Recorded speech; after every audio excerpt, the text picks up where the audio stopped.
This video is about you, boo-boo. It's about my baby Luca. Baby Luca. So, this is going to be, oh, nice, Luca. Way to keep it real.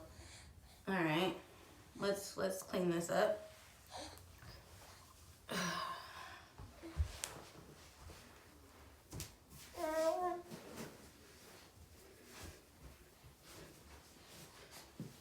Sorry about that. And I'm not a vlogger, so this isn't going to be edited. This is going to be raw and uncut. Luca. Raw and uncut. So, this video is going to be about Luca. This is his 6-month update.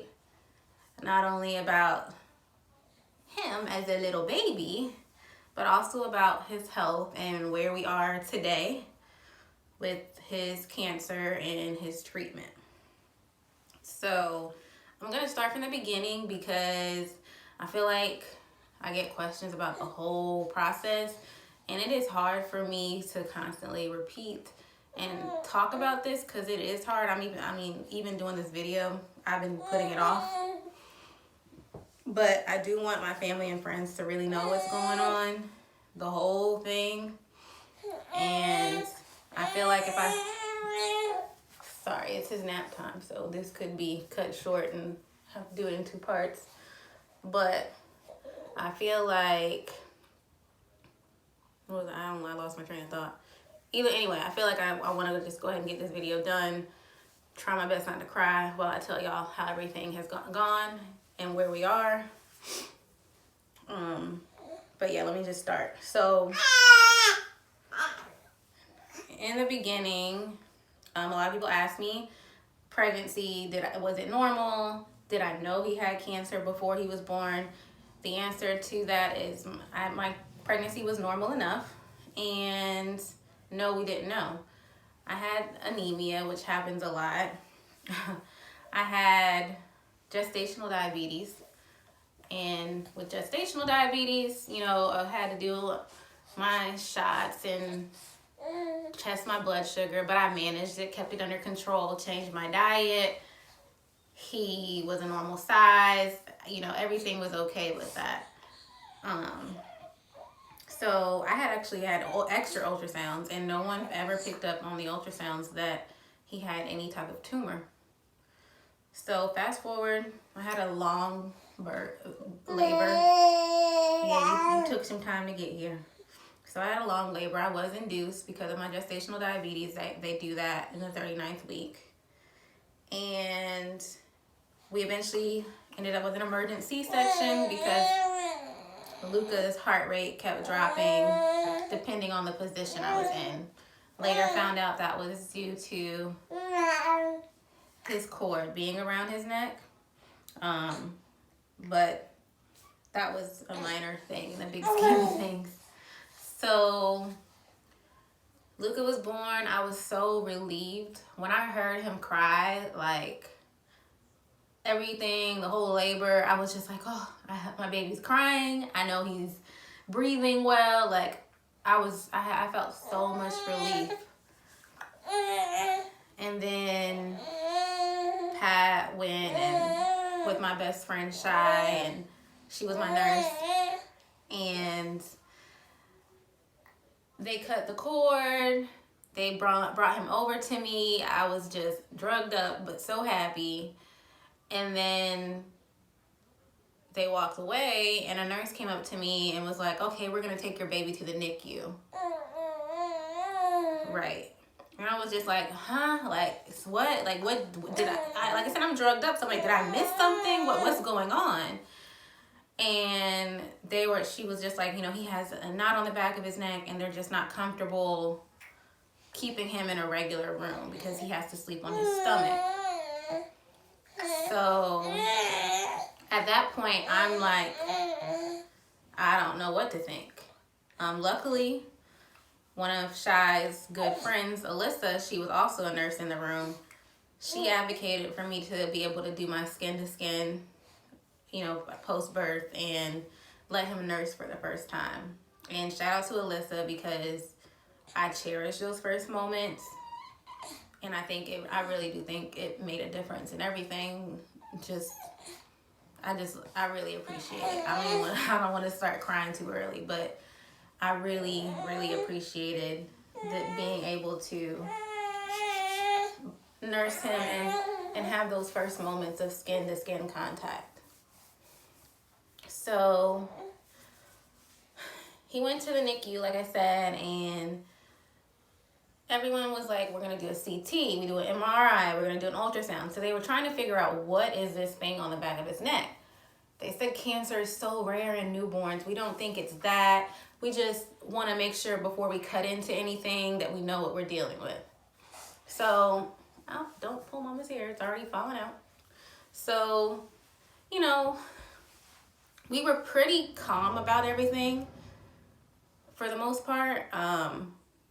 They decided at 5 days old that there was no blood vessels. It was safe to remove it. So they went ahead and removed it. The surgeon, we go into his private room and they tell us, he says, hey, it's a small round blue cell tumor. We removed it cleanly. Surgery went well. And he says it so nonchalantly. And I'm like, let me Google. So I Google small round blue cell tumor, and they're cutting the grass, I guess. And I find out that it is malignant. That's all I see. Malignant.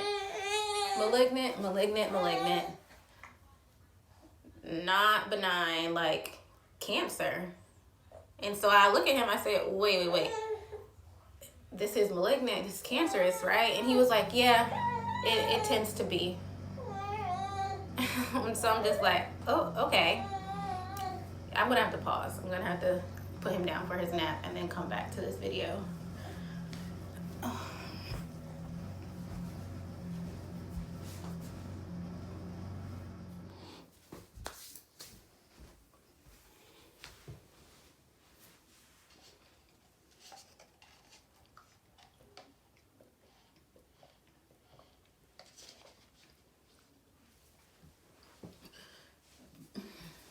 Okay, so Luca's sleeping now, taking his nap. Hopefully it's a real nap and not a cat nap. But I think I left off where I was talking about how they did the surgery. So like I said, 5 days old, they did the surgery and told us that it was a small round blue cell tumor. Google let me know that that's cancer. So we meet Dr. O. Dr. O is Luca's oncology doctor.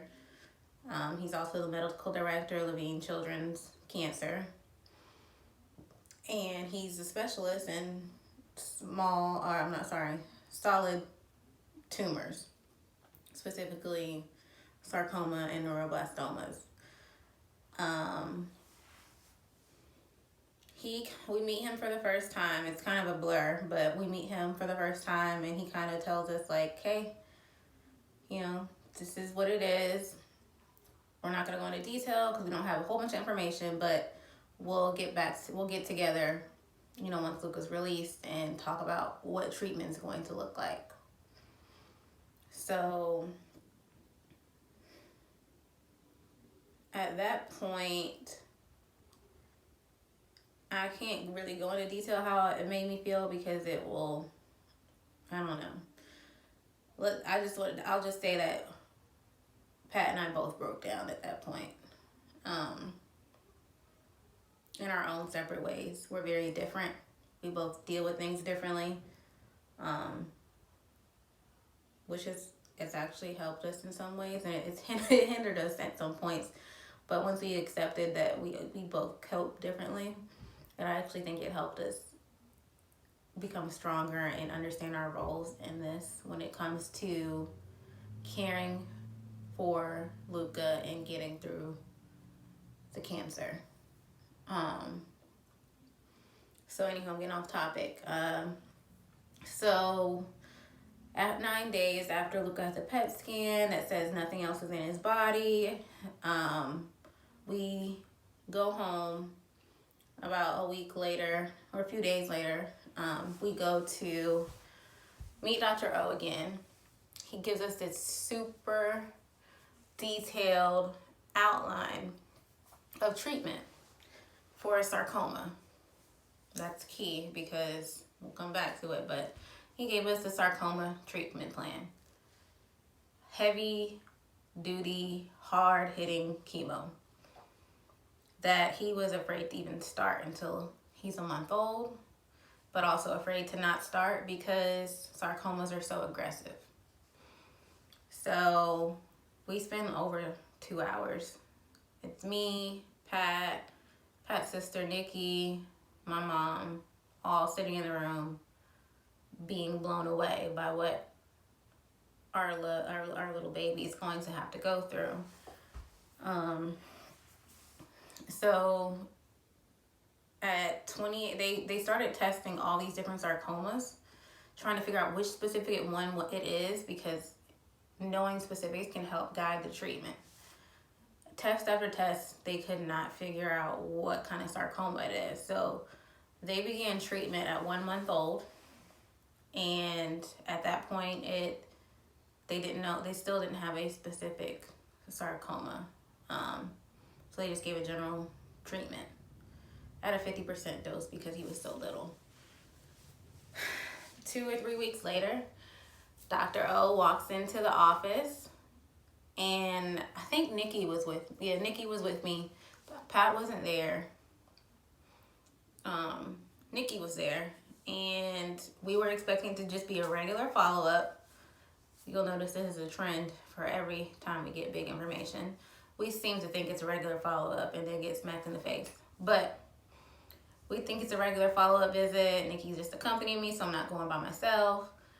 And he comes in and says, hey, we got a second opinion from a pathologist in Boston. He says this is not sarcoma. He believes it to be a neuroblastoma. Dr. O goes on to explain to us that neuroblastoma typical treatment is just to observe and move on. It's the only cancer, or one of the only cancers. I won't say only because I don't want somebody to come fact check me.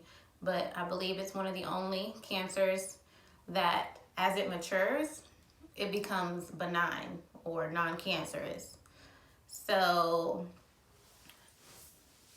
he basically told us typical treatment is just to sit and wait until it goes away on its own. That by 1 year old, like it'll be gone like it never happened. So we are immediately shocked because we were just told that our child was about to go through intense chemotherapy to now, hold on, just kidding. It's just neuroblastoma. It's not as big of a deal. Still cancer, but usually cures itself. So we were relieved. You know, Luca had a line placed, a central line called a Broviac.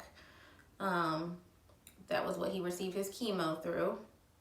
So he still had that. We were kind of like, oh, he got this line. Did he really need it? That was eventually removed.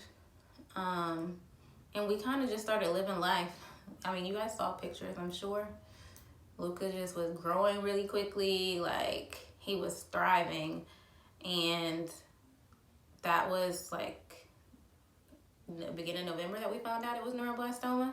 So we enjoyed Thanksgiving together. He went to Nikki's house. He went to my parents' house.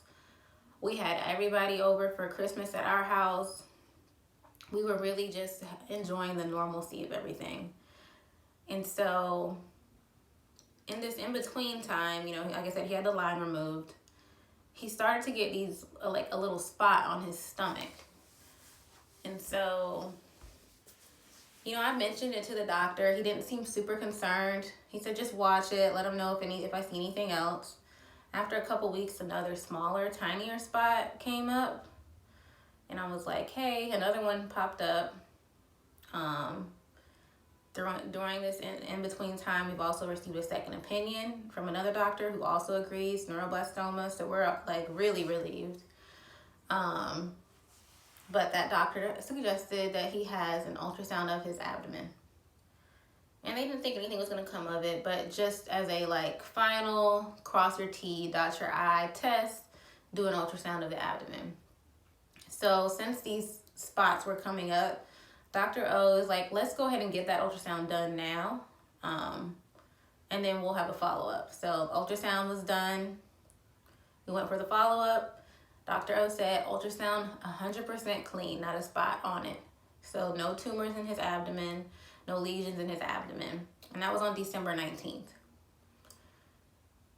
He said that the skin spots are probably neuroblastoma, but it's common, and that just like anything else, they still want to observe. They would still observe, and that those spots would probably go away on their own when he's about a year old.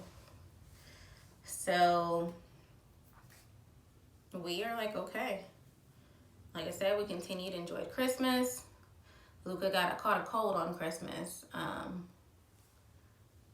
and he was pitiful, like typically babies are when they get their first cold, especially since he was only a couple months old. He was about 3 months when he got his cold, and he was getting better symptom wise. Like he wasn't as congested, he wasn't as not runny nose, but his energy level was still super low. And I had remembered that at his December 19th appointment, his hemoglobin was a little low, which can cause you to be fatigued. So I'm like, I wonder if this cold wiped him out some more. And now his hemoglobin's super low. So I was like, let me call his oncologist. They already knew he had the cold. His pediatrician knew he had a cold. They all said the same thing. You can't do anything right about it. You gotta let it run its course. But since he was so lethargic, like when I say lethargic, he wasn't opening his eyes to eat. He would eat, but his eyes were closed. He would make noise, cry, but his eyes were closed. Like he was super weak. So we took him to the doctor. They ran labs. His hemoglobin was super low. They're like, okay, we're gonna give him blood. That should perk him up. So we're preparing for the blood. And before they can give blood, they always have to check his blood pressure and his vitals. All his vitals were okay except for his blood pressure. It was super high. Babies' blood pressures are a lot lower than ours. 120/80 is normal for us. 120/80 for a baby is so super high. So Luca was averaging around there, maybe 130 sometimes, which is even high for us.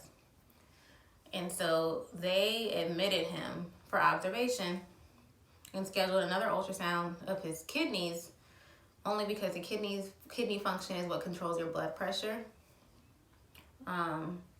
He was having like these weird tensing up moments throughout the night, and we let the doctors know and the nurses know, and they didn't act very concerned. So he was getting an ultrasound done of his abdomen, and he was doing the whole tensing up thing. I noticed that his heart rate kept skyrocketing every time he did this, and I let his nurse know. And his nurse was just like, oh, he's just uncomfortable. I'm like, okay. I don't think it's normal. It's happening only when he does this motion. So I think something's wrong. Not even 2 minutes later, Luca began to have a seizure while he was getting his ultrasound done. I looked at the ultrasound lady. I was like, oh my God. And she was like, call the nurse. So I called and I said, I think he's having a seizure. Within a minute, there was about 30 doctors and 30 people. I won't say all doctors. There was multiple doctors. There were nurses. There were so many people trying to get my baby to stop seizing. And it took them 30 minutes to get him to finally stop having a seizure. And it was the scariest thing that I have ever seen in my life. Like, no lie. Like, I've never seen anything scarier, and I will hope to never see anything like that ever again. Nikki works across the street was running home to get us some clothes. So I was by myself, but luckily Nikki was able to rush. She ran across the street from her job to come be by my side. And I called Pat, and he had, I think Shane actually, who was a speed demon. But Shane drove him back up to the hospital in record time for him to be with us. And they rushed Luca to an emergency CT scan. He ended up going to the ICU. At that point, we were all talking, and this doctor, Dr. Waite, a neurosurgeon, he comes in and he says, I have to perform surgery on your baby right now. Like, right now. I need y'all to leave. Like, I'm about to do this right now. And he let us know that Luca had excessive fluid in his brain, that his ventricles weren't draining properly, and that he needs to put a drain in now, like life or death kind of thing. So we, of course, we ran out. we let him do what he had to do, and he did it. In the meantime, Dr. O is sitting with us in the waiting room, explaining to us that, and like I said, Luca's in the middle of surgery, but he's explaining to us that ultrasound that they did, this was January 2nd that they did this ultrasound. No, they did the ultrasound January 3rd. So in 2 weeks, he said the ultrasound of his abdomen was covered in cancer. There were lesions on his kidneys, lesions on his liver, his gallbladder, his bowels, everywhere in 2 weeks.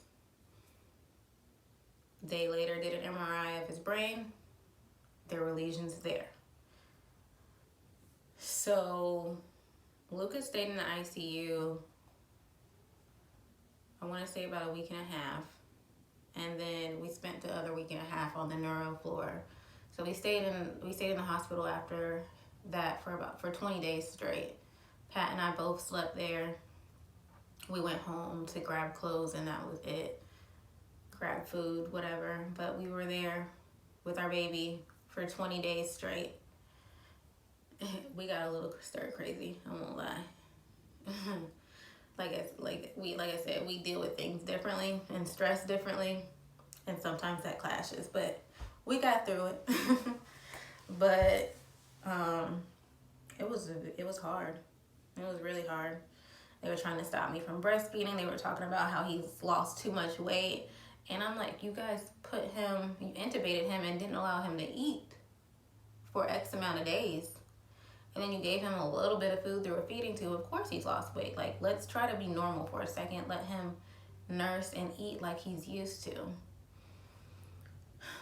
Towards the end of it, we then are told that because something in his brain was not functioning properly after the seizure, that he is getting rid of too much of his sodium, which can cause seizures also.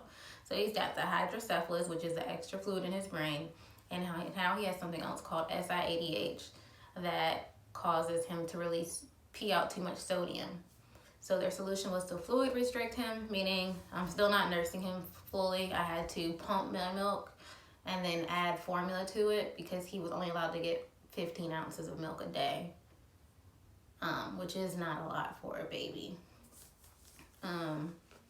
So needless to say, he continued to lose weight, and that was I'm not going to dwell on it right now because just know I had to fight to let my baby eat regularly. Even once the SIADH resolved itself, I still had to fight.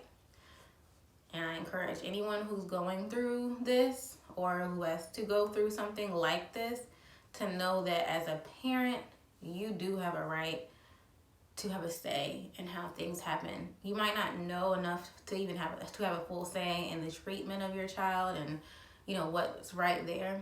But for something like feeding, mothers, we know when our baby is hungry. We know when our baby's not getting enough food.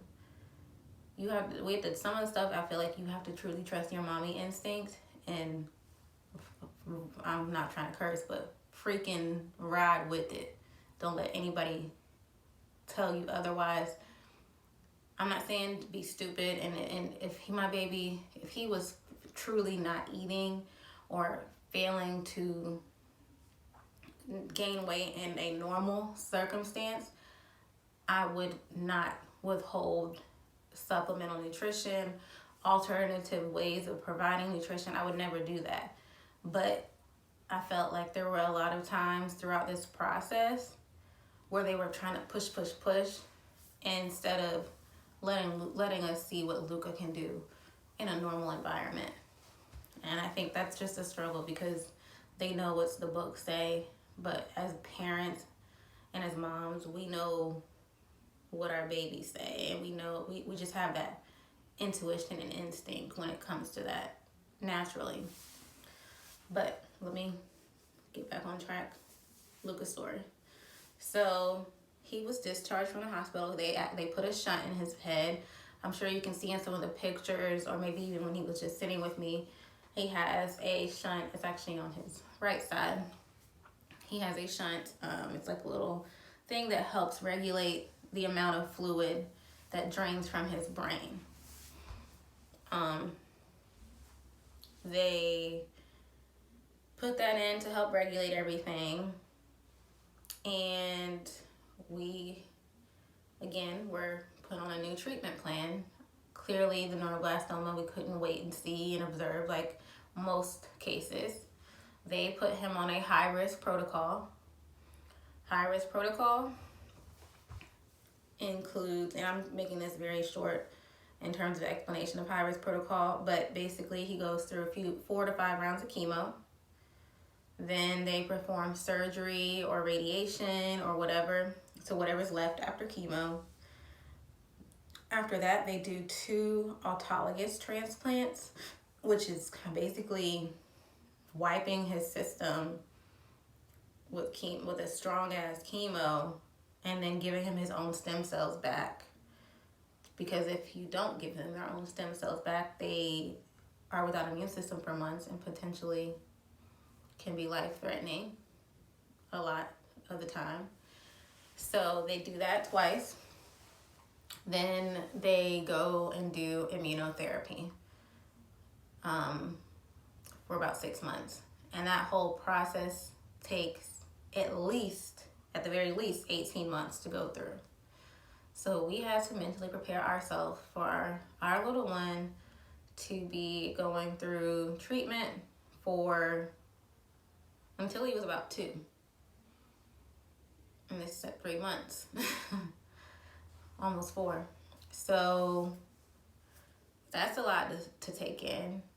But we adjusted. We knew only thing that we knew about this situation was that Luca was going to get to the other side of this victorious. We never doubted that. We knew it was going to be hard. We knew it was going to be a lot, but we never doubted that he would get to the other side. And that's what kept us, I think, even with the bumping of heads, I think that's what kept us focused. It's Luca, knowing he was going to get to the other side, no matter how hard it got. And so he started chemo. He went through the first cycle of chemo. He went through the second cycle of chemo. After the second cycle, he ended up with what they call a neutropenic fever. That's when his immune system, chemo wipes out your immune system over and you slowly get it back. But during that period of a wiped out immune system, you're highly susceptible to infections. And the second round was strong. It was a doozy. And it knocked him on his feet, off his feet. He was never on his feet, but off his feet. And he ended up with the fever. They did a blood culture. He had a blood infection. So they had to immediately give him antibiotics. He pulled through that like a champ. He had one day where he didn't eat at all. Of course, that made everybody go up in arms again. But other than that, he really handled it like a G. Like, he did. He got through that. We left the hospital. Came home, got ready for the third round of chemo. In the in-between, he ended up getting some scans done. They told us, oh wow, Luca, he's really responding to chemo. His tumors and lesions in his stomach have reduced 40 to 50%. And everything in his brain, it looks like it's either smaller or the same. That's great. And then he had this other scan that came back negative. They didn't think anything of it because sometimes that you get false negatives on that. So they just said they'll schedule a PET scan, which is a little bit more, I guess, thorough. I won't say thorough, but it just can detect things that this other scan can't. So we're like, okay, that's great. Like, our babies, we don't expect anything less than superior because he's amazing to us. So he goes to his third round of chemo, like I said, and he has a PET scan shortly after that. We had just had a conversation the day before, like, oh, the PET scan's probably gonna light up his abdomen where we can still see lesions. The skin lesions are basically gone, so those aren't gonna light up, and then we'll probably light up a little bit in his brain. How about nothing lit up? The PET scan was completely negative. And I'm fast forwarding because this was literally just a few weeks ago. So the doctor was in shock. Like, he was not expecting a completely negative PET scan. Because of this negative PET scan, he then went back and looked at the scans that we did after cycle 2 of chemo, where they said it was reduced 40 to 50% in his abdomen. Some other radiologists and internal or nuclear medicine people took a look at it, and they're like, no, I know they're like, it was blurry, the contrast wasn't really great, but they don't see anything. So I'm like, huh? Like, you didn't see anything? And he told us, yeah, they misread. The first radiologist misread it, that there was nothing on the scans. So he then began to get opinions around the country. He contacted, I don't know if I can say about everyone he contacted, but he contacted about 4 hospitals who are known for neuroblastoma treatment and started getting their opinions.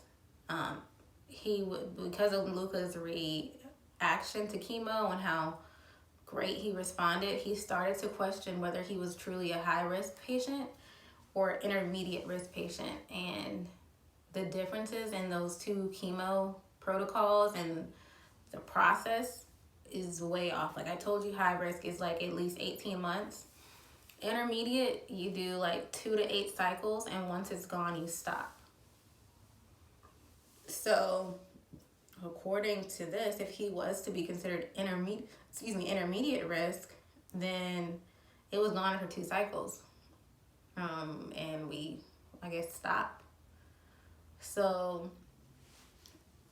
he spoke with all the doctors. They all agreed that he's not high risk, that he was intermediate risk. And they all had different opinions about the number of cycles. After much consulting, Dr. O decided that he felt comfortable and he thought it was more than enough to do 4 cycles of chemo. And then we stopped. So he had one more scan done to confirm clearly that there is nothing left in his abdomen. His bone marrow was tested. That was also positive at one point. It's completely negative. Everything in his brain is not lining up on the PET scan and is believed to either be scarring from where it hemorrhaged or dead cancer cells. So it is presumed that Luca has no active disease in his body at this time. Yesterday, he completed his 4th cycle. On his 6-month birthday, he rolled out in a stroller of the hospital with everyone's intent for him to not have to come back for chemo ever again. So the biggest part of our 6-month update is that Luca is in remission. He is believed to have no active disease anywhere in his body. And we are supposed to proceed, despite, well, as much as we can considering this coronavirus, but we are supposed to proceed as normally as possible. He'll get scans of his abdomen every 6 weeks, and he'll get a full body workup every 12 weeks, which will include CTs, MRIs, and PET scan, just to make sure everything is remaining stable. We already knew from that neurologically things were improving. His SIADH, it went away after cycle 2. He was able to drink as much as he wanted without his salt decreasing too much. The ventricles in his head were actually draining too much with the help of the shunt. So they actually already had closed the shunt off a little bit. The intent now is not for him to have that shunt anymore. So probably after this, again, coronavirus stuff all goes away or calms down, he'll probably go ahead and have the surgery to remove the shunt. We'll be removing, he had a feeding tube placed, we'll be removing that in a couple weeks once he's recovered fully from this chemo. And then the last thing to probably go will be his port, which is under his chest skin, in his chest, which is what we've used for chemo all this time since January. So we're supposed to have our normal as we can, super baby here with us, and we're introducing solids. He has kept up with all of his milestones throughout this whole process. Everyone is so amazed by that because a lot of babies are stunted by chemo and by this whole treatment process. He has been stunted in his growth. He's considered underweight and he's considered a little short for his age. But typically with kids who go through chemo, they do fall off the curve, and once they stop, they all of a sudden shoot up. So we're expecting a pretty big growth spurt in the next few months. But he sits up on his own. He rolls over from his stomach to his back. He was eating foods from me. I would give him like baby purees, but he kind of fell off, I think, because we gave him so much medicine by mouth. He no longer trusts us. Like, whenever you put anything close to his mouth, he's like, I don't want it. So we're gonna actually start baby-led weaning, where he can pick up the food himself and start eating on that. My mom hates that idea, but because she thinks she doesn't like the idea of him gagging, but we'll get through it. But yeah, he's a pretty normal. No, he's not normal. He's an extraordinary baby, and babies are resilient. This video is light in comparison to what we actually have gone through, but I'm not ready to delve into the big, hard details of it all. If there are any other families that are going through this though with their baby and that has neuroblastoma or any other kind of cancer, it's rough. So I do encourage anyone that needs to talk to reach out to me. I'm no expert by any means, but I paid a lot of attention through this process. A lot of the nurses asked if I was a nurse because I was on their behinds. And I knew what I was talking about more than I guess a lot of parents do, but I pay attention, and I wanted to make sure that my baby was being treated the way he needed to be treated, because we would have had a problem if he wasn't. But a lot of nurses were great. We loved a lot of them. You know, the nursing staff is key throughout this process, and a lot of them, most of them, they do their job so well. Like, I'm so grateful for the nurses. I've become close to some of the nurses. Like, they have helped me through this. Some of them have been just someone to vent to. The social worker, Emily, at Levine Children's, the oncology social worker, she's amazing. She's awesome. She really cares about the patients, and she really cares about the parents. So we appreciated her. Dr. O is great. All the doctors are great. All the PAs, our grade and the nurse practitioners, Lauren, Caitlin, oh my gosh, I'm drawing a blank. Colleen and I bumped heads, but I love Colleen. She's the sweetest. Like, after we bumped heads at one time, like, I love her. She is a sweet, sweet woman, and I think she really cares about her job, and I appreciate her. I'm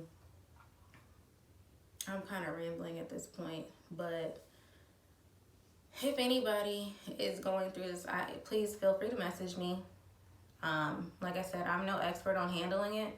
I just am handling it somehow. And I don't deny to anyone that I probably need therapy to process everything that we've been through in the last 6 months. Pat says it was 8 or 9 months because after I got gestational diabetes, he said it started to get rough. But honestly, that pales in comparison to what we've been through. So the last 6 months, I'm probably gonna have to speak with someone to process it. But I think I handled it well. I didn't go into postpartum depression, which I was fearful of. I love my son so much. Not one thing bad could ever outweigh the good that he brings to our lives. He's made me a better person. He's made Pat a better person. He's made Pat and I stronger as a couple than we've ever been. Like, we are a family unit, and he's everything to us. So I'm gonna wrap it up, and hopefully this video isn't like an hour long, because I think I didn't plan it. Luca woke up from his nap and wanted to say hey. Ain't that right? And we're gonna show you his shirt that Bianca got him. I don't know if you can see it all the way. It's one of the mini shirts he's worn. He won't show it. There you go. It's one of the mini shirts that he's worn that Bianca got him from Creative Hearts, I think is the name of the company. I'll tag it, but we appreciate it. Luca's grabbing the camera. We're gonna show you some pictures of Luca over the last 6 months.